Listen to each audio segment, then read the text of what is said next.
Direct proportion क्या होता है, जैसे सपोज टाइम है, ठीक है, अगर आप 2 आवर्स वॉक कर रहे हो, आपने डिस्टेंस कवर कर लिया सपोज 19 किलोमीटर, और अगर आपको चलते चलते 3 आवर्स हो गए, तो ऑब्वियसली आपकी डिस्टेंस बढ़ेगी ना, घटेगी तो नहीं। आपने डिस्टेंस को x किलोमीटर मान लिया, तो ये क्या हो जाएगा, ये डायरेक्ट प्रोपोर्शन है, मतलब एक क्वांटिटी बढ़ती है तो उसके अलावा दूसरी भी बढ़ती है। हाँ, आंसर हमें पता नहीं है क्या आएगा, लेकिन इतना ज़रूर पता है कि 19 से तो ज़्यादा आएगा, क्योंकि जब 2 आवर्स में 19 है तो ऑब्वियसली 3 आवर्स में ज़्यादा आएगा, ठीक है। जब डायरेक्ट रिलेशन होता है तो आपने दोनों एरो एक तरफ लगाने होते हैं। अब इसका होता है 2/3, इसको एज इट इज लिखा, टाइम के नीचे टाइम लिखा, 19/x। वर्ड प्रॉब्लम होते बड़ी सी लगती है, लेकिन जब आप ऐसे बनाएंगे ना तो बहुत इजी हो जाएगी।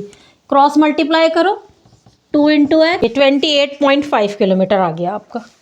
अगर एक क्वांटिटी बढ़ती है, दूसरी भी उसके संग अननोन जो हमें पता नहीं है वो बढ़ ही रही है, और अगर ये वाली क्वांटिटी घटती है तो ये हमें इतना पता है ये भी घटेगी, तो ये डायरेक्ट रिलेशन होते हैं, ठीक। इनवर्स प्रोपोर्शन देखते हैं, जैसे time to cover a certain distance, suppose time लगता है हमें 3 आवर्स, ठीक है, और स्पीड है व्हीकल की 40 किलोमीटर पर आवर, ठीक है। अब कहते हैं कि उसने स्पीड जो है अपनी बढ़ा दी, अब 50 किलोमीटर पर आवर कर दी।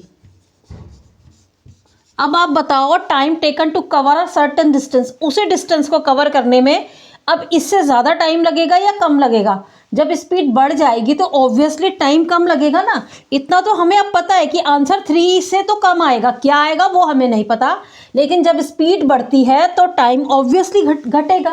तो यानी कि ये x है। इस केस में आपने क्या करना है, ये 3, अब आप एक एरो लगा दो, एक ऊपर और एक नीचे, किसी को भी लगा दो ऊपर और किसी को भी, बस ये दिखाना है कि ये इनवर्स प्रोपोर्शन है।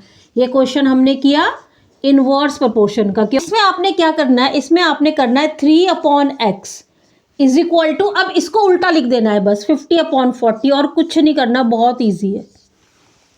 डायरेक्ट में सेम लिख देना है, इनवर्स में बस एक तरफ का तो वैसे ही लिखना है, एक तरफ का उल्टा कर देना है। चाहे आप इसे उल्टा कर सकते हैं, एक को उल्टा करना है, तो इसको सेम ही लिखो, इस वाले को उल्टा कर दो बस। अब आप देखो ये हो जाएगा आपका 50 × x इज आवर्स, आ गया आंसर।